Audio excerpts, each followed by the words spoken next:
La communauté éducative est là. C'est la soirée de remise des labels Génération 2024 qui vient couronner le travail de nombreux enseignants et de leurs élèves.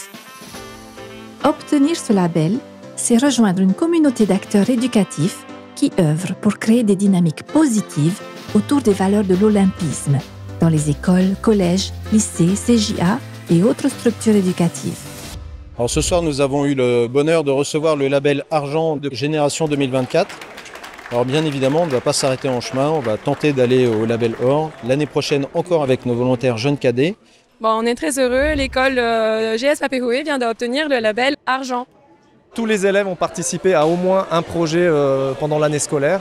Je suis très fier pour l'ensemble des élèves du lycée hôtelier et toute la communauté éducative en général pour cette labellisation Or Génération 2024. Je suis carrément contente pour l'école, contente pour les élèves parce que cette année on a eu le label Or et on a œuvré pour parce que l'année dernière on était labellisé Argent. Les Jeux olympiques de Paris 2024 ont été une réussite, notamment à Tahiti pour le jeune Kaoli Vast, qui après des années de sacrifices et d'entraînement intensif, devient le premier Polynésien champion olympique de surf pour la France. En parallèle, durant ces années, le programme éducatif intitulé Génération 2024 a également connu un réel succès dans le monde de l'éducation polynésien. On a démarré tardivement par rapport à la métropole. Ce projet a démarré 2 ans après la métropole en fait. Il y a tout ce qui est artistique, culturel, sportif bien évidemment. Et c'est vraiment très positif tout ça. On surfe sur cette belle vague des Jeux olympiques, vraiment. Effectivement, de sa volonté de renforcer l'activité physique et sportive des jeunes et de faire dialoguer sport, culture et éducation, le comité organisateur des Jeux olympiques de Paris 2024 lance ce programme avec l'Éducation nationale, dès 2018, en métropole et en Outre-mer. On a souhaité, depuis le début de Paris 2024, imaginer un héritage. Et pour nous, l'héritage majeur de Jeux olympiques en 2024, c'est cette génération 2024 qui doit faire plus de sport. On a voulu créer ce label Génération 2024 pour proposer avec le ministère de l'Éducation nationale une mobilisation très forte de tous les établissements scolaires, dans le primaire, dans le secondaire, dans l'enseignement supérieur, pour que, encore une fois, tous ces jeunes, ils puissent pratiquer davantage le sport. La Polynésie française se montre alors souvent novatrice et à partir de 2022, permet par exemple au surf d'être enfin dispensé à l'école primaire. J'ai une classe de CM2 qui sont là en classe surf depuis la semaine dernière. Ils apprennent à faire du surf pendant le temps scolaire. C'est récent en Polynésie française. Nous, c'est depuis cette année. Notre école est labellisée, donc on en profite pour faire ce genre d'activité. Dans le cas de Génération 2024, on prépare nos élèves à accueillir les Jeux olympiques 2024. Je suis très heureuse de faire du surf à l'école. Je trouve que c'est très bien pour les enfants. C'est sans danger. Il faut continuer, il faut que toutes les écoles fassent ça, je trouve. Ce serait bien. Déjà, c'est top. Il y en a qui n'ont jamais surfé. Il faut généraliser. Comme ça, tout le monde peut apprendre. Je trouve que c'est bien et ça sort les enfants des écrans aussi. Tous les jours, quand on revient en classe, on explique ce qu'on a fait. On explique notre meilleur moment et on le dessine. Et ce qu'on a ressenti, les nouveaux mots de vocabulaire. Oh, I think it's great. The kids are so fortunate to have surfing in school. When I was in school, surfing wasn't really a sport at my school. We had a surf team, but we didn't have like a class where you could go surfing. You didn't learn a lot. We just became a group. We kind of made ourselves, but it wasn't anything official with the school curriculum. So it's really nice to see surfing being more accepted as a mainstream thing for the kids in school. So many kids, especially in places like Tahiti, they love surfing and it's great to see it here in Tahiti.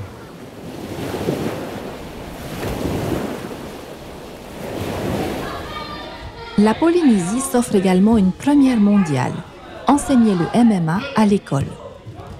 Le projet s'intitule « Vers une école sans violence » et tente d'apporter des réponses au climat de violence qui, hélas, sévit aussi dans nos îles. J'adore le MMA, ce qu'on fait ici. J'aime bien les exercices qu'on nous propose, toutes les activités, tous les jeux. Et la règle la plus importante ici, au MMA, c'est de se respecter. On doit respecter les règles, les camarades et les coachs. Je découvre des nouvelles choses et au moins je fais du sport. Oui, c'est de l'initiation. Hein. Dans les mêmes scolaires, on apprend aux enfants à se déplacer debout et au sol, et aussi à chuter en sécurité, à savoir chuter, c'est-à-dire pendant la chute à préserver sa tête. C'est très important, hein. Même dans la vie de tous les jours. Hein. Il y a aussi les valeurs du sport qu'on va le transmettre, c'est-à-dire le respect de soi-même déjà, hein. Ne pas se faire mal, hein. Et puis le respect des autres, ne pas faire mal aux autres. Et aussi le respect de l'environnement où on se trouve, hein, où on s'entraîne, c'est-à-dire le tapis, hein, par exemple, ne pas entrer sur le tapis avec les pieds sales. Hein. On a toujours les pieds propres, les angles coupés et tout. Hein. Toutes ces règles-là, les règles d'hygiène, les règles de respect, hein, ce sont toutes ces valeurs, hein, qui font partie des valeurs des arts martiaux qu'on veut leur transmettre. Le sport pour le savoir-vivre, le sport pour l'esprit, le sport pour atteindre un équilibre psychique et savoir vivre en société. Ce sont en effet des enjeux très importants du sport. Le sport pour être en bonne santé physique, c'est l'autre levier que le programme Génération 2024 va actionner en milieu scolaire.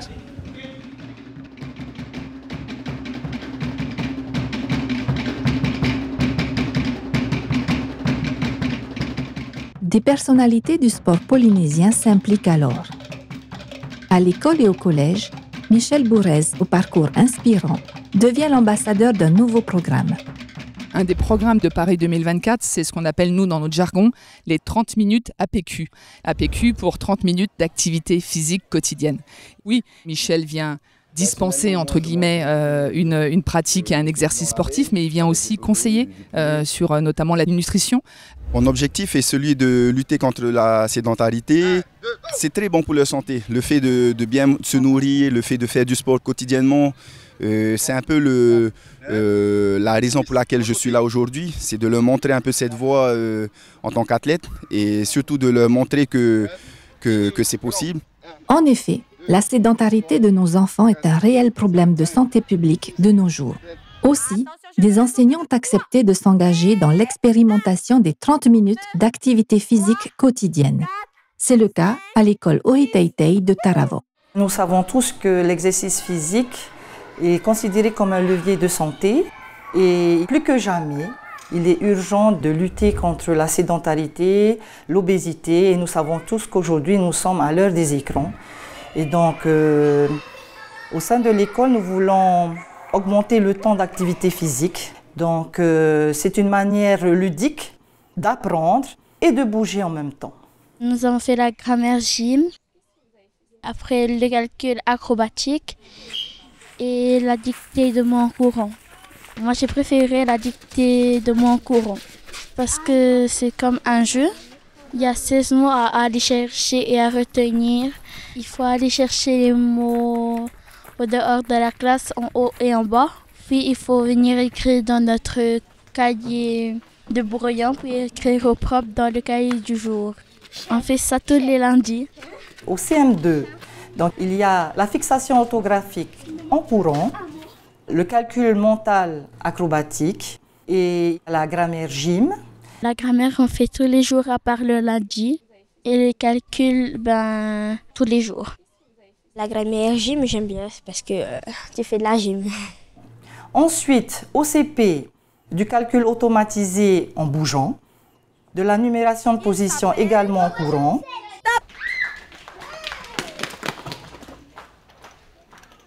Et au CE1, une séance de lecture sous forme de relais, de façon ludique. Les objectifs restent bien des objectifs de français et de mathématiques.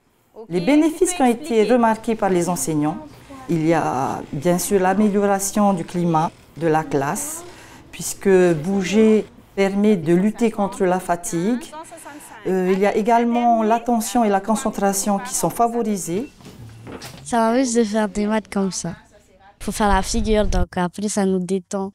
En plus des activités physiques quotidiennes, nous avons mis en place des ateliers de cooking class. Donc, en conclusion, nous encourageons tous les élèves à manger sainement, à bouger plus pour avoir une meilleure santé.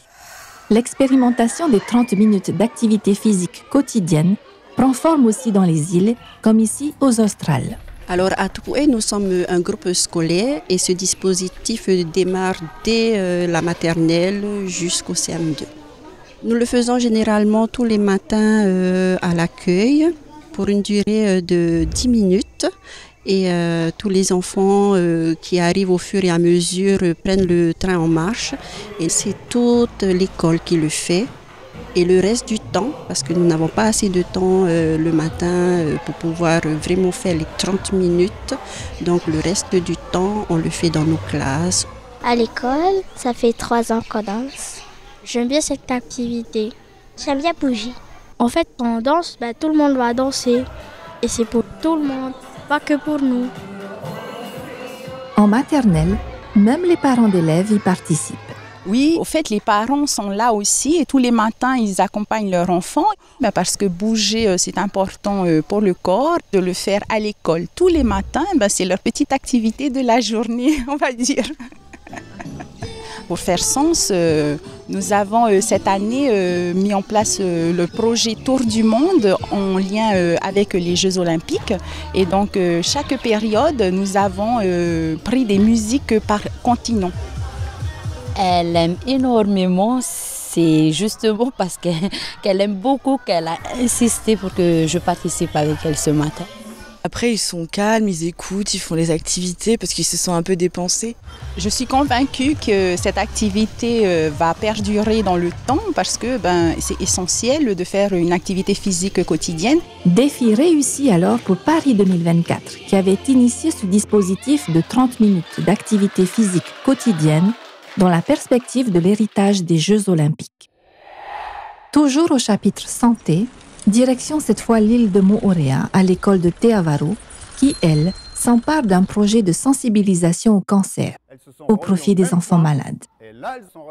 Ils vont suivre l'expédition de 6 rameuses extraordinaires qui vont traverser l'océan Pacifique pour l'association Optimiste.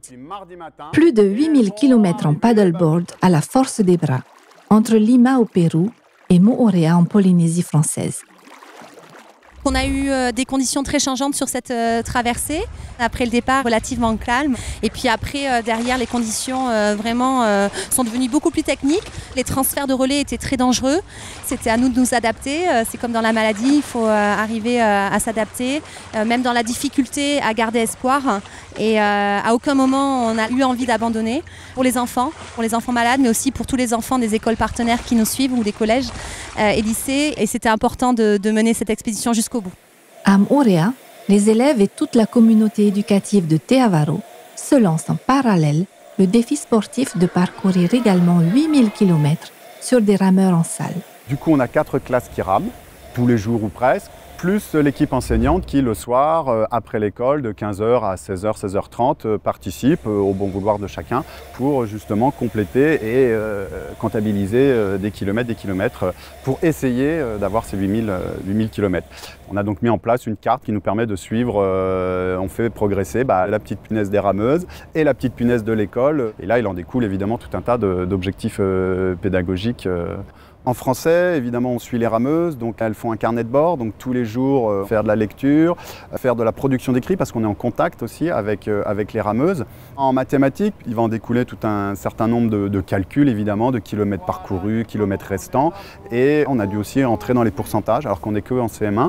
Et puis, on a aussi en sciences, puisque le thème est quand même le travail sur une sensibilisation à qu'est-ce que le cancer. Après, on a fait le lien entre l'EPS et les sciences avec en EPS nos rameurs qui nous donnent aussi le nombre de calories brûlées. Donc on fait tout un travail sur les étiquettes des emballages. On apprend aux enfants en fait à savoir lire ces documents. Quand je vais boire mon petit Orangina, 176 calories.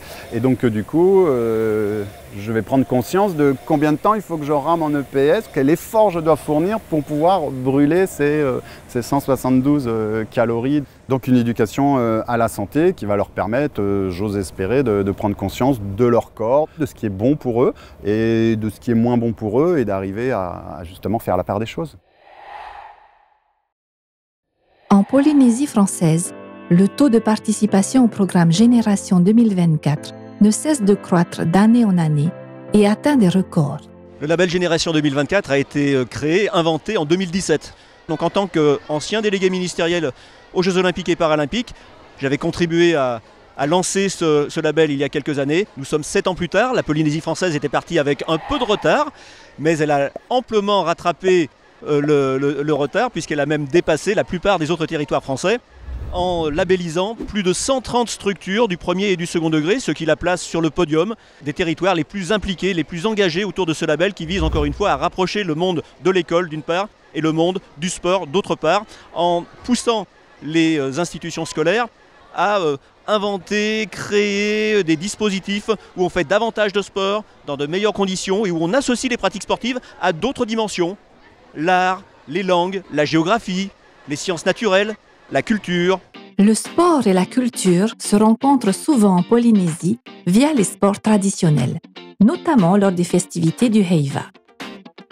Pour les scolaires aussi, des moments de rencontre sont organisés dans l'année, grâce aux associations de sport scolaires et à la Fédération des sports et jeux traditionnels.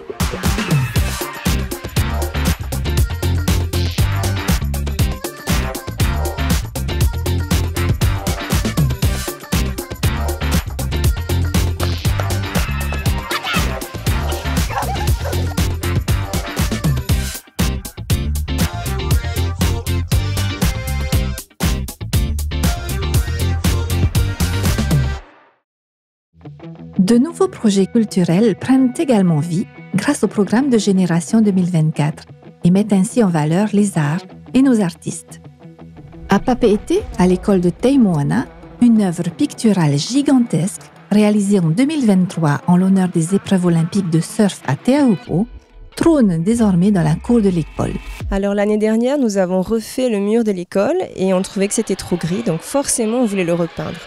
Alors on a pris contact avec Mihimana Rota, qui est responsable du pôle art à la DG2E.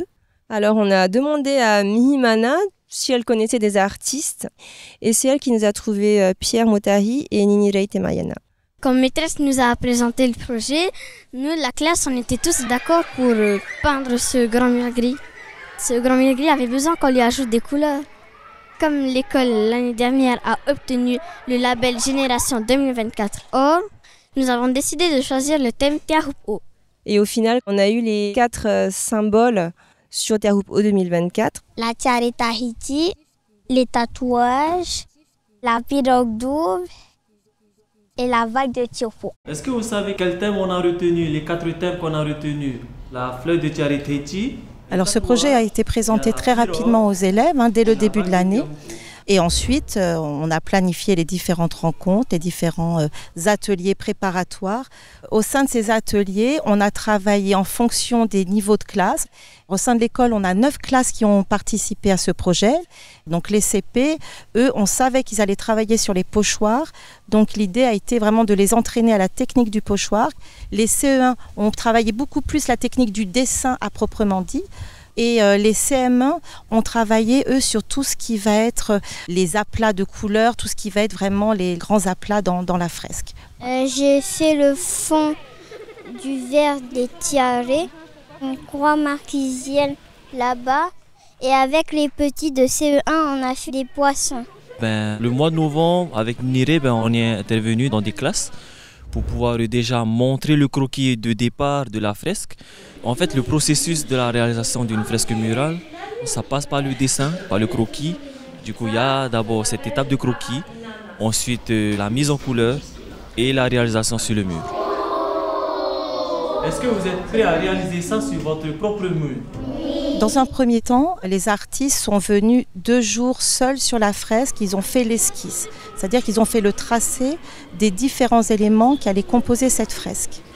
Ensuite, on a fait intervenir les grands pour faire les aplats, pour travailler le fond. Et les artistes ont vraiment guidé et accompagné les élèves, ils ont fait avec eux. Les élèves ont peint quasiment tous les jours du projet, sur 3 semaines. Pierre, lui qui est vraiment spécialisé dans la fresque murale, c'était lui qui avait l'ensemble du gros projet et moi je l'assistais pour l'aider avec les enfants. C'était difficile des fois parce qu'il faisait chaud. J'ai bien aimé travailler avec les petits. On tenait les pochoirs et eux ils ont peint. Que ce soit les enseignants ou les élèves, tout le monde est très fier du travail accompli autour de cette création et de cette rencontre avec les artistes. 1, 2, 3.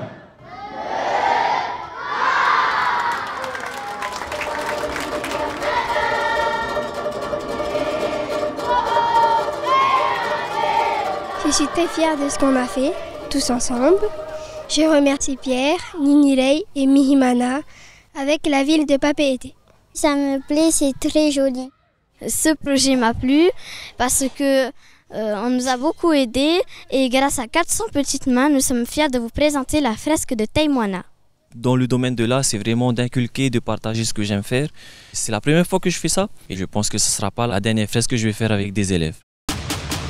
Dans l'enseignement supérieur, les étudiantes du lycée Samuel Rapoto, de la filière des métiers d'art et du design, surfent également sur la dynamique des Jeux olympiques.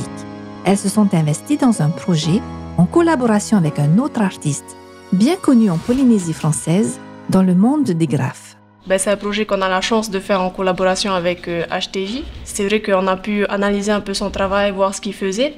Et là, on a la chance de travailler sur un support, donc une œuvre d'art à lui. Et par ça, on apprend beaucoup de choses, par les motifs et ses influences. Il y a eu vraiment beaucoup de discussions, il y a eu un gros travail en amont. Et en fait, on a fait des expérimentations sur des petites cartes. Oui, c'est vrai que ça a été un gros travail d'équipe parce qu'on a tous des styles différents et des influences différentes.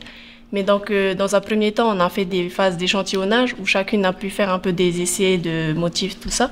Et après, il y a eu la mise en commun, de décider ensemble où on met quoi. Et ça va, ça s'est bien passé, on a la chance de bien s'entendre. Donc les outils que nous avons choisis sont ceux aussi avec lesquels HTJ travaille souvent. Voilà, ce sont des feutres à base d'acrylique. Alors ces feutres, ils sont très adhérents. Vraiment, on peut les utiliser sur beaucoup de supports, carton, mur, PVC, etc. Et grâce à ces feutres, en fait, on peut travailler sur la planche de manière à faire de beaux aplats. Ensuite, on peut utiliser la technique du pointillisme, on peut superposer les couleurs, les mélanger. Du coup, les feutres sont vraiment le médium parfait pour la planche. Travailler sur ce projet m'a apporté beaucoup de nouvelles idées justement pour les réinvestir dans nos futurs projets.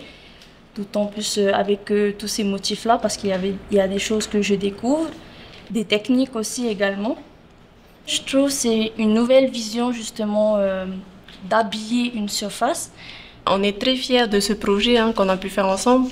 Moi, personnellement, ça m'a apporté vraiment ce côté collaboratif, de faire des concessions, des compromis. Et puis, au-delà de ça, ça nous aide, nous, en tant que jeunes créatrices, de pouvoir être exposées et de pouvoir faire connaître notre filière. Et puis, personnellement, après, je pense ouvrir une entreprise de création artistique. Aux Jeux Olympiques 2024 à Tahiti, Admirez maintenant les chefs-d'œuvre qui résultent d'un concours lancé en 2023 dans les centres de jeunes adolescents. C'est le fruit du travail de 9 CJA volontaires. Partons aux îles Marquises pour découvrir la réalisation de l'une d'entre elles. Direction l'île de Uahuka, au CJA de Hane, renommé dans le secteur de la sculpture traditionnelle. Au CJA de Uahuka, nous avons l'habitude de travailler sur les objets sculptés traditionnels. Il nous paraît essentiel que les élèves connaissent ce patrimoine-là. Par exemple, pour Uahuka, ils vont acquérir le savoir-faire en sculpture à travers, par exemple, les 2 tikis emblématiques de notre île, le tiki Olané et le tiki Moké, par exemple. Nous sommes entrés dans ce projet-là grâce à un nouvel enseignant chez nous qui nous a apporté cette plus-value-là, surtout sur le côté artistique et au point de vue du dessin et de la création. Il s'appelle Natua. Ensuite, pour la partie pratique, nous avons quelqu'un vraiment qui est dans l'île, quelqu'un de connu pour la sculpture en général, sur bois et sur tout autre matériau. Donc il s'agit de Frédéric Ohotowa. Parce que dessiner, c'est une chose. Mais lorsqu'on va sculpter et graver, Frédéric il est capable de nous dire, attention, ça peut-être que ce n'est pas bien placé à cet endroit-là.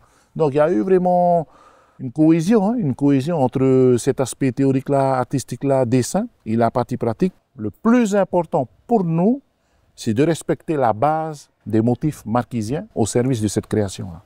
J'ai utilisé des motifs vraiment ancestraux et dans un style nouveau. La croix marquisienne, comme on dit, Pekainat, le Matahuata et des étoux. Il y a vraiment un sens par rapport aux éléments de la nature, hein.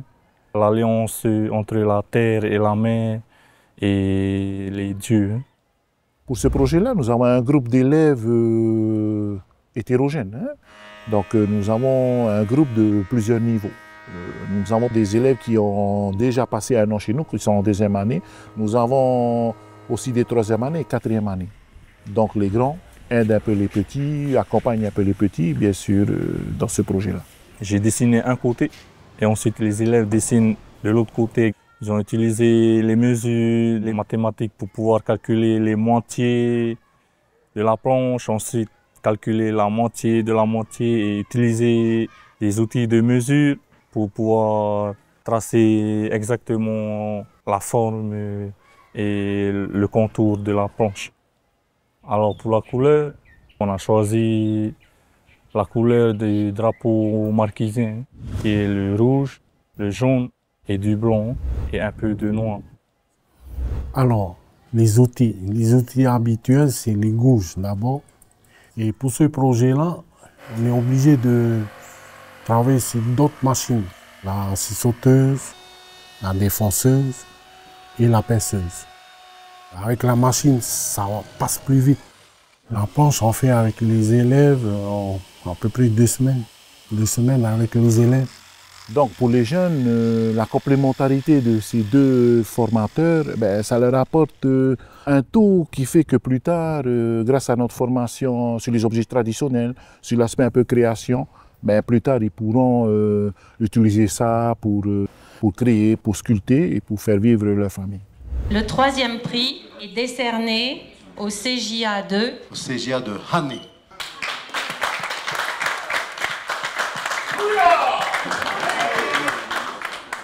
Eh bien, effectivement, malgré les contraintes aériennes, vous avez réussi à nous apporter cette œuvre magnifique, créative, qui a su convaincre le jury. Merci beaucoup. Hein. C'est avec beaucoup d'humilité que nous recevons ce prix-là. Et c'est surtout au nom de mes élèves, de notre équipe pédagogique et au nom de tous les CJA que je tenais à vous remercier ce matin. Voilà encore un exemple réussi de la rencontre entre le sport et la culture. Au lycée Paul Gauguin de Tahiti, des lycéens s'investissent également dans un projet artistique, mais cette fois en musique et en danse. Alors, ce sont des élèves qui sont inscrits en première S de TMD en spécialité musique. Dans S de TMD, il y a sciences et technologiques, du théâtre, de la musique et de la danse. Alors cette année, cette classe de première S de TMD musique a réalisé un projet artistique, non pas uniquement musical mais artistique, autour du projet des Jeux Olympiques. Nous avons décidé de choisir la danse du feu car les mouvements de la danse du feu rappellent les anneaux des JO et aussi la flamme olympique. Dans notre création musicale, nous avons choisi d'utiliser les percussions traditionnelles pour faire le fond musical. Par rapport à la danse du feu, les percussions se marient mieux avec que du ukulélé et tout, car nous avons quand même le feu qui est un élément assez agressif et aussi les percussions qui vont donner de la puissance. En fait, on est habitué depuis la seconde à travailler en groupe, alors ça n'a pas trop été compliqué pour la composition. On n'était pas tous d'accord quoi mettre au bon moment, quel instrument fait des solos par exemple. On a écouté toutes les idées et voilà. Au niveau danse, la base de la chorégraphie, je l'ai faite moi-même. Après, on en a discuté avec tout le monde et on a rajouté et enlevé certaines choses. Terminer le projet par un clip m'a rendu fier en tant que Polynésien. Je pense aussi pour les autres. Nous avons aimé de faire ça en communauté. Donc vraiment, c'est super de faire un projet d'une telle ampleur comme ça. Et c'est la première fois qu'on le fait. Le clip va être diffusé sur Internet. On est fiers de ce travail. Chaque expérience nous donne un peu plus de confiance en soi, qui va nous être aussi nécessaire lors du bac grand oral, où on aura aussi des explications à donner au jury. Finalement, à travers ce clip, les élèves vont être valorisés, mais on va également valoriser la culture polynésienne au niveau international.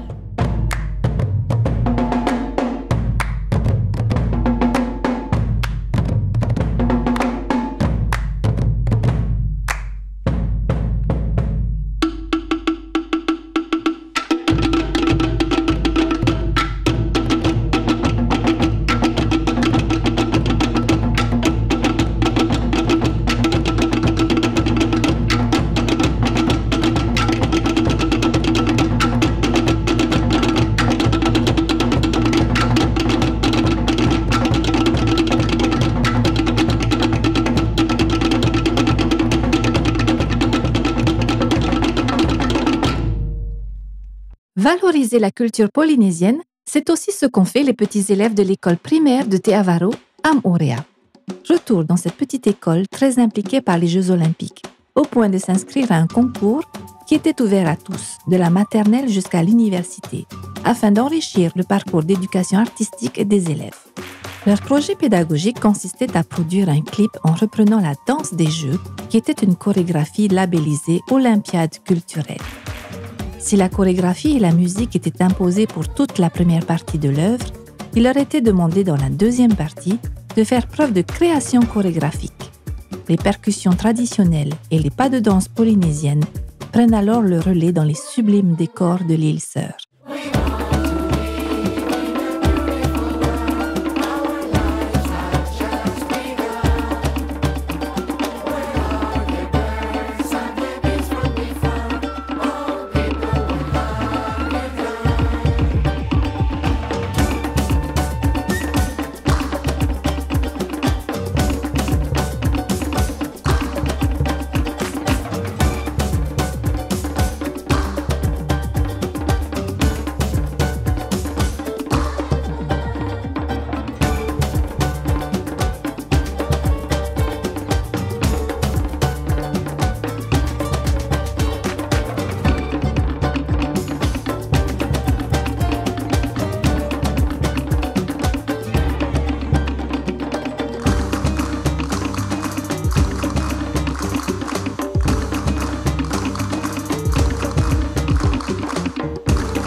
Le clip est vite repéré par les autorités polynésiennes du sport et les élèves de Moorea sont alors invités à se produire le 13 juin 2024 sur la célèbre scène de Toata, lors de la soirée d'allumage du chaudron de la flamme olympique. Quelle belle valorisation et que de beaux souvenirs pour ces enfants!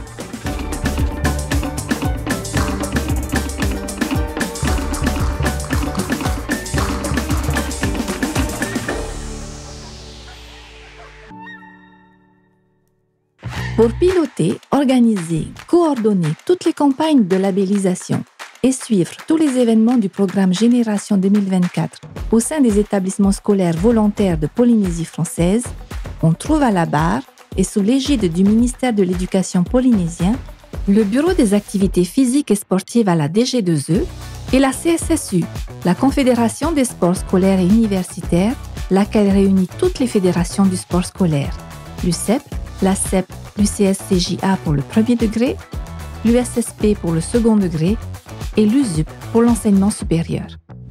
Pour moi, il y a un lien très fort entre le sport scolaire et les Jeux olympiques.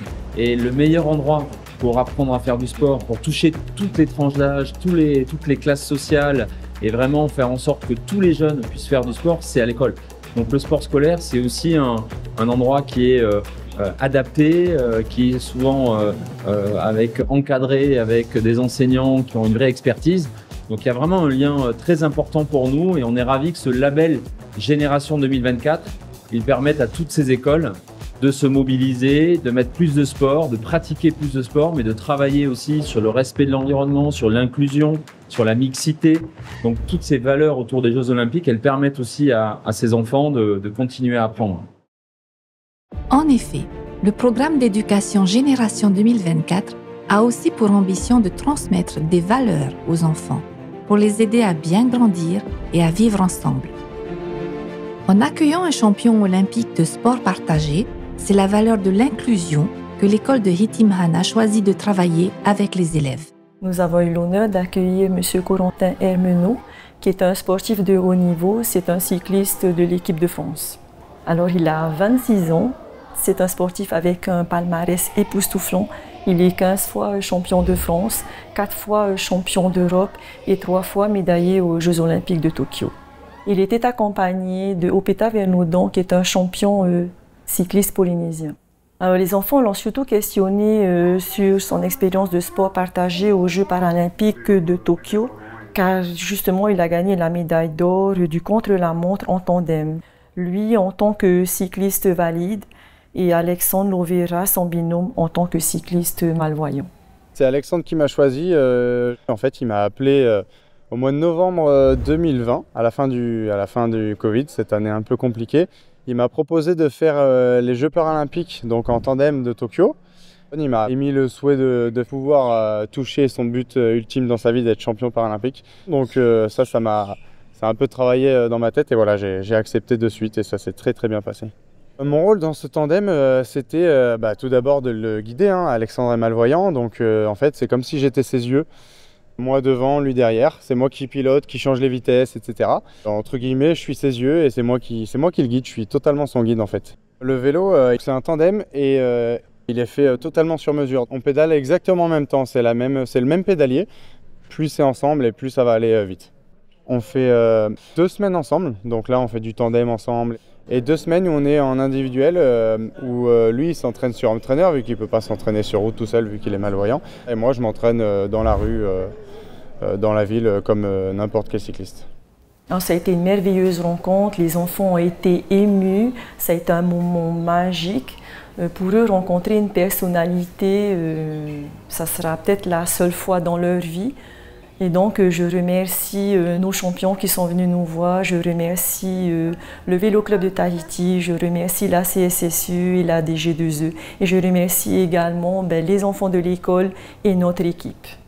Le but de cette rencontre, c'était de sensibiliser les élèves au handicap. Nous avons proposé avec ma collègue des jeux en EPS, par exemple. Nous avons proposé un parcours d'orientation. Ils étaient en binôme. Un élève valide jouait le rôle de guide et un autre élève avait les yeux bandés et jouait le rôle d'un élève malvoyant. Mon rôle dans le jeu, c'était de guider un malvoyant comme Corentin Hermelot qui guidait Alexandre. Mon rôle, c'était de guider à droite, à gauche. C'était un peu dur de les guider. Dans le jeu, j'avais les yeux bandés. Si je n'avais pas eu de guide, j'aurais arrêté le jeu. Je me rends compte que d'être aveugle, c'est difficile. Au niveau pédagogique, c'était de leur faire comprendre que des élèves porteurs de handicap pouvaient participer et c'était de leur montrer aussi que ce n'était pas facile pour ces personnes-là dans la vie de tous les jours, dans le sport. Ils se sont rendus compte qu'ils pouvaient aider ces personnes et qu'ils devaient avoir un regard bienveillant envers elles. Si j'ai un camarade qui arrive comme ça, je l'aiderai. Avec les enfants malvoyants, il faudra être gentil et les aider à connaître l'école. Je peux leur dire s'ils veulent jouer avec moi, si déjà ils aiment bien jouer et ils ne se sentent pas seuls. Il faut être bienveillant, respecter ce camarade. Il faudra le défendre. C'était de montrer que des personnes portant un handicap pouvaient aussi accéder dans leur vie à des sports de haut niveau. Le fait de voir l'exemple d'Alexandre et de Corentin, ça peut servir à ça. Voilà une rencontre constructive pour sensibiliser les enfants à la situation des personnes qui ont besoin d'une attention particulière. L'unité, l'amitié et la paix sont d'autres valeurs qui vont être mises en avant, cette fois dans la presqu'île de Tahiti. Le collège de Taravos s'empare de l'idée du relais olympique et choisit d'organiser chaque année un relais symbolique. En 2024, à J-100, ce relais prend de l'ampleur. Tous les établissements scolaires de la presqu'île de Tahiti sont invités à y participer entre Tautira et Teahupo'o. Il y avait 40 km à parcourir. Le point de départ, c'était à la mairie de Tautira. Et la fin du relais, c'était à la pointe Mahura de Teahupo'o.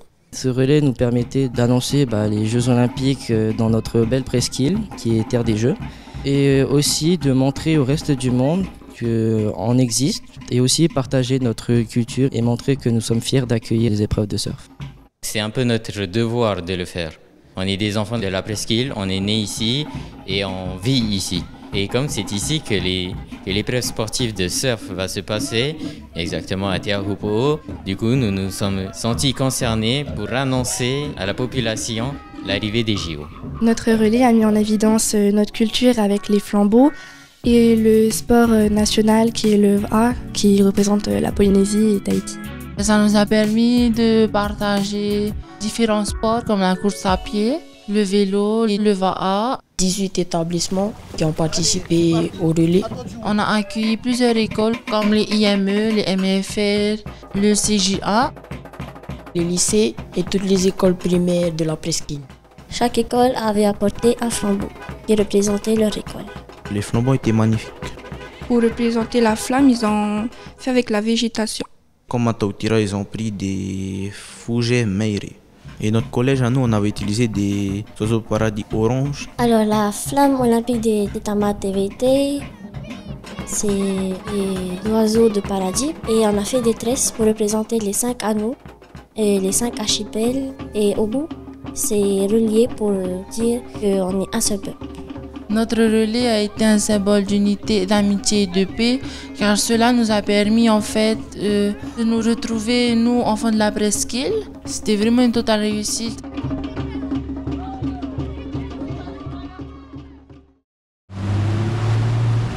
L'étape finale s'est déroulée à la pointe de Taupo.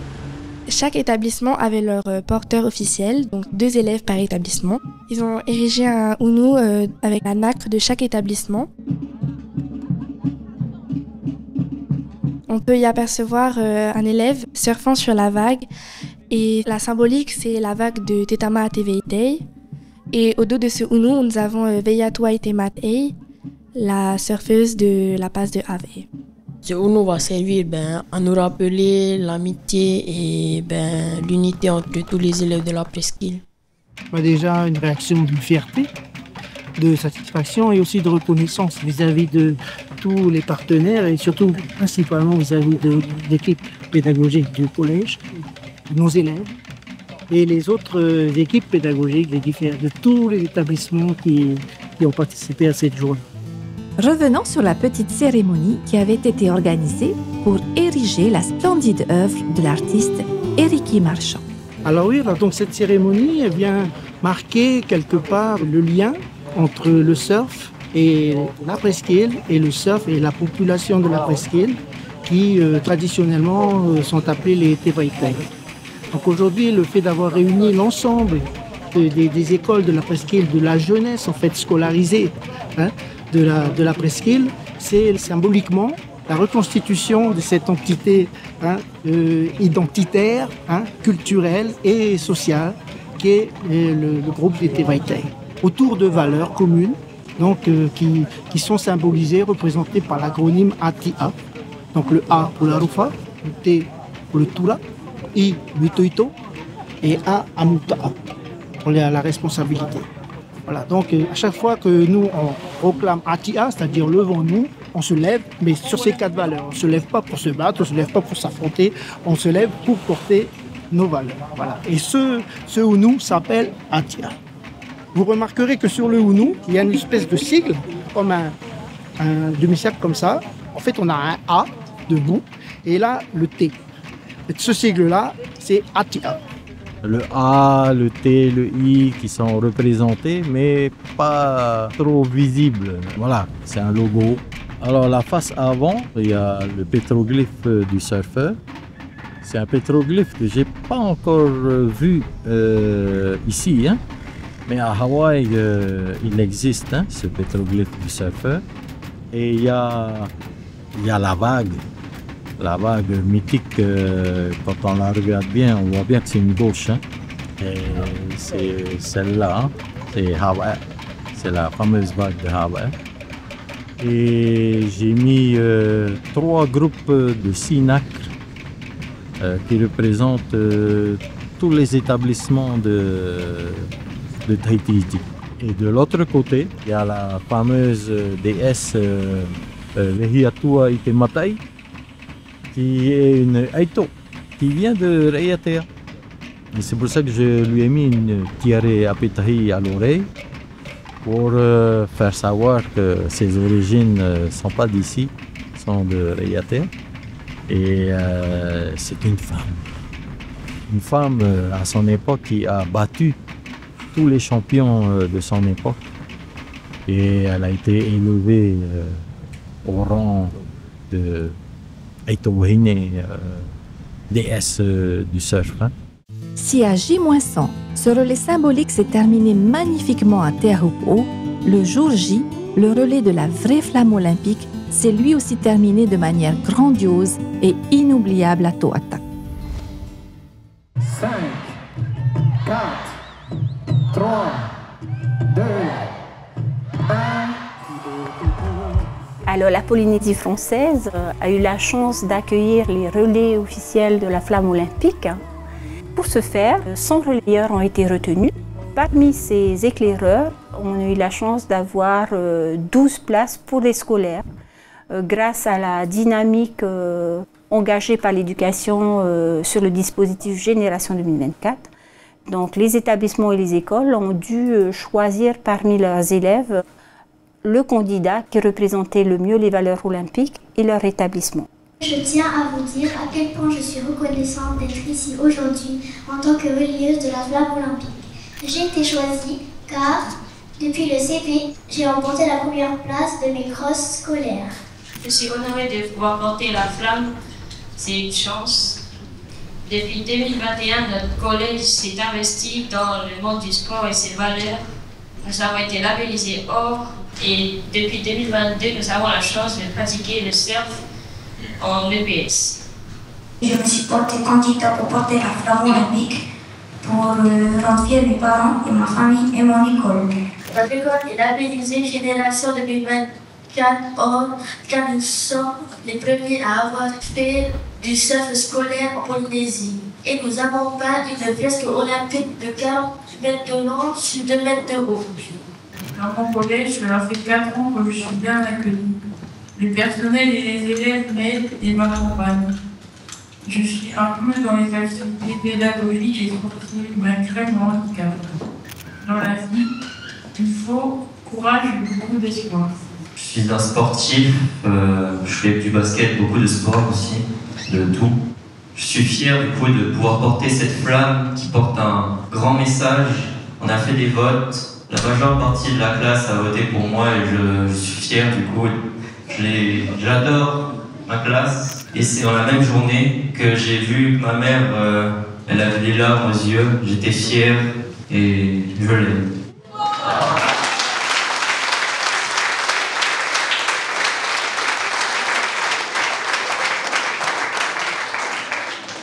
Je pratique le surf depuis l'âge de 4 ans et c'est ma passion.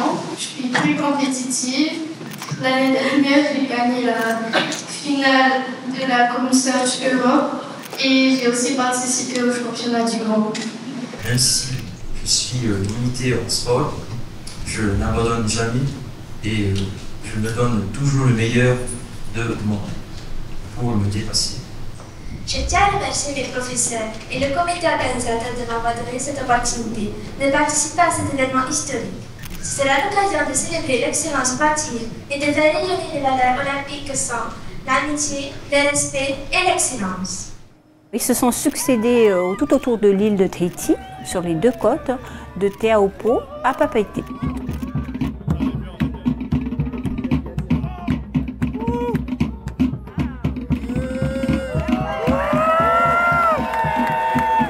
Alors, les élèves et leurs familles ont été honorés de ce moment historique. Ils ont tous ressenti une grosse émotion pendant le relais et on est tous fiers d'eux parce qu'ils ont su montrer les traditions du Fénois, les valeurs olympiques et les valeurs chères au sport et à la Polynésie. Ces 2 dernières années, un autre événement phare du programme Génération 2024 va mobiliser notre jeunesse scolarisée. Il s'agit de la Semaine olympique et paralympique. imaginé en Polynésie française sous la forme d'un festival, organisé par la CSSU, soutenu par la cellule Tuaronui et la DG2E. L'occasion de s'essayer à plusieurs disciplines, en toute amitié, grâce au soutien et à l'implication permanente des communes, mais aussi de l'IJSPF et du monde fédéral sportif. Développer les passerelles entre les fédérations de sport et les établissements scolaires était aussi, en effet, un axe fort du programme.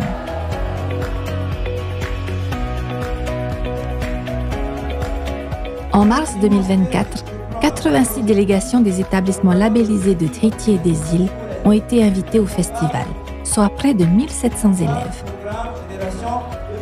En plus des activités sportives et pédagogiques autour des valeurs olympiques, les élèves ont pu découvrir la célèbre vague de Te Ahupo'o qui a accueilli les épreuves de surf olympique et profiter d'une randonnée immersive dans la vallée de Te Ahupo'o. Faire rencontrer le sport et l'environnement naturel, c'est encore un autre axe que le programme Génération 2024 tenait à développer, afin de permettre aux jeunes de découvrir et de s'ouvrir à leur environnement, pour sensibiliser cette jeunesse à la protection de son patrimoine naturel. Au travers de notre formidable jeunesse, nous avons célébré notre terre, notre corps, notre culture, notre peuple et notre amour pour la vie. Nous voici donc rassemblés pour la clôture du festival scolaire Génération 2024.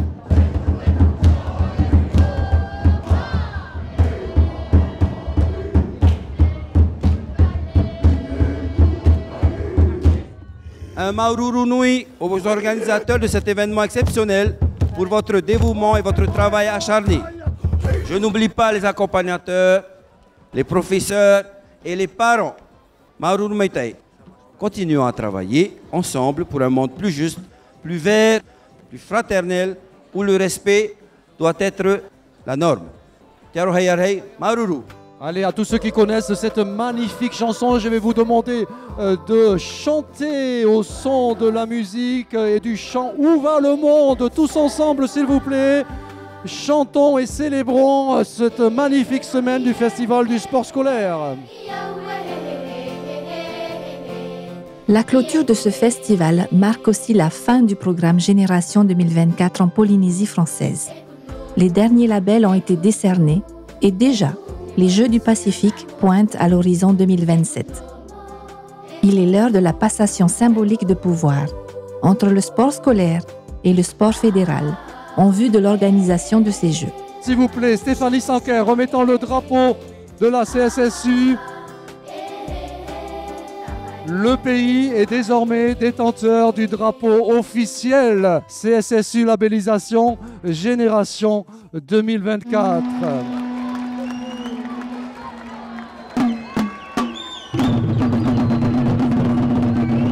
Allez, pour terminer cette magnifique cérémonie, on va appeler maintenant notre ami Didier Taputouarei de la CSSU qui fait un travail extraordinaire pour le dynamisme du sport scolaire, fédérant l'ensemble des associations et fédérations du sport scolaire.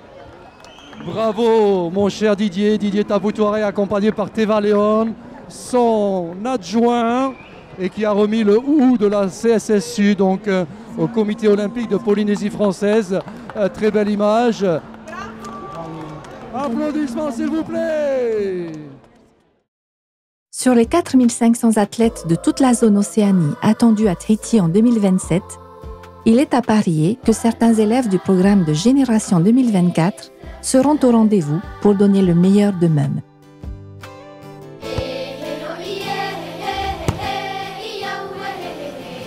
Il reste aussi à espérer que les valeurs de l'olympisme puissent désormais laisser une empreinte durable dans le cœur et l'esprit de notre jeunesse.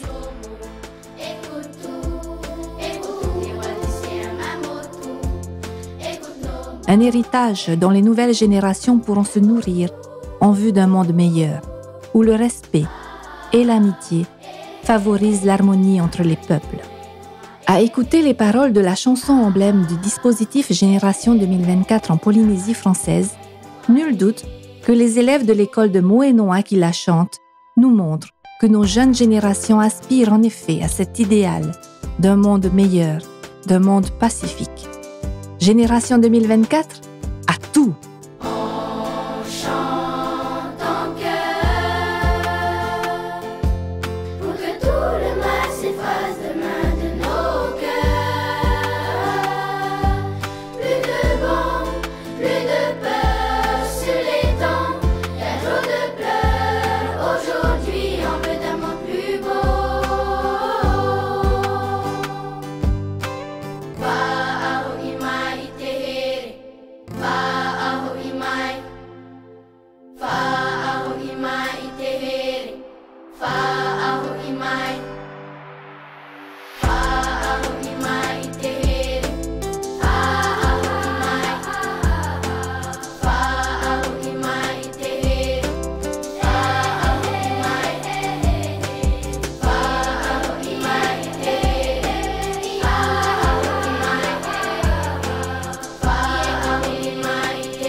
Ok, c'est bon.